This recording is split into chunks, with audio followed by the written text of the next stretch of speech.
Hi, this is Eric Martin with BoardGameGeek. I'm here with Rich Gain from Japanime Games. We're going to be talking about Naruto Shippuden, the board game, which is out now in France, I believe. It's out in French. It should be out in the U.S. Probably by May. May 2016. In English, worldwide, yeah. Okay.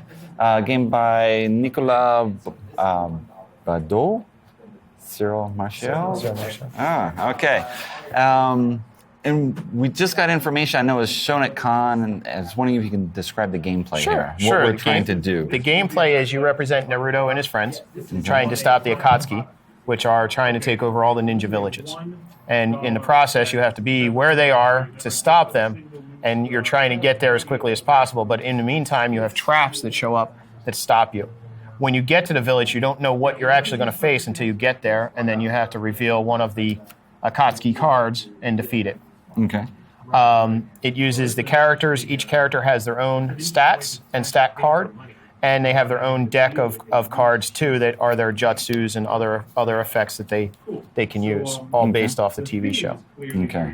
Locations on the board sometimes matter because a few have water jutsu, so if you're in a water location, the water jutsu will be more effective. Okay. Some characters are support, like Sakura. Some characters are more close combat. Some are range combat. You have 3 levels of play. The first level of play is just basic, going around, exploring. When you play the second level, which is what you would play if you're a little more experienced, you actually turn the character cards over and you actually have an experience system.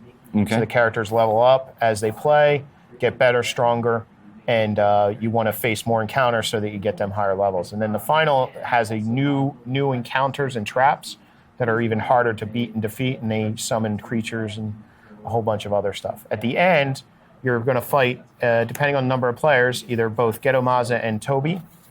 But if it's only two to 3 players, only fight one of the characters. Okay. And their stats are based off of how many players there are and also how many villages you saved. So if you do a really good job saving the villages, it'll be a lot easier to beat them at the end. Okay. Now, obviously, you're choosing whichever characters you want. Not all of them are used. Not all of them are used. It's generally suggested you're always going to use Sakura because she's the healer. Okay. So a lot of times she's the support character. If you don't have her, you probably won't succeed too well because you get knocked out real quick. The dice mechanic is you're trying for the shurikens, but then there's also, if you play cards, they have special effects that'll trigger with these other cards. This dice here is used for the bad guys and gives bad guys variable effects that you roll for to see what their abilities are. Okay. All right.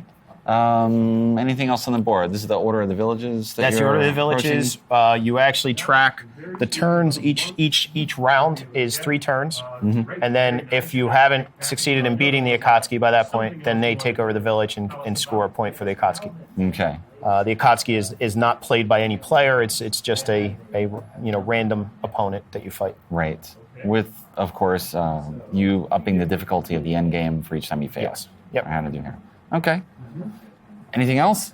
I think that's about it. Like I said, it should be out in May, and we will have it available. If you check out our website, we'll have more updates on what's coming up and when it's coming out, and we have the rule book posted up there, so if you want to check out the rules, you can right now. Now, how did it come about in general, just the deal for the game? Now, obviously, you have a history of we do Japanese products, and we contacted the company back in January.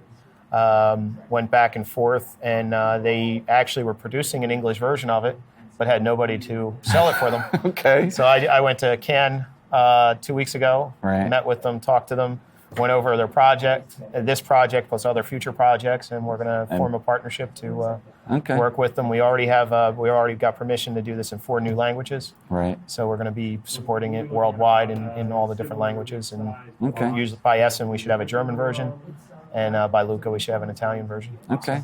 That seems remarkably fast for an actual deal to be like less than 2 months. It was a lot of, we had a lot of talks in Cannes, and by the end, both of us thought we could really do a good job working together. Right. We have a lot of experience that they don't have. They know the board games, they know miniatures. They're actually a action figure and statue company. Yes. Right. They do high-end. So it's remarkable. Yeah. I mean, looking on the website to find out more about Yoka. And it's kind of amazing. And the quality of the game was what struck me as soon as I saw it. Right. They sent me a preview copy, and I looked it over, and for a company doing a game the first time, they really did a good job. Right. And especially they avoided the common misfall of silkscreen dice. They actually did engraved dice, which Right. a number of companies, even the biggest companies in the industry, have made that mistake. So, Right. Well, I guess as well, I mean, they're working with figures all the time, so they already have knowledge of molding. and they how have to do all a that, so. number of licenses that are very, very strong that we are going to be working on future games with. So, Okay.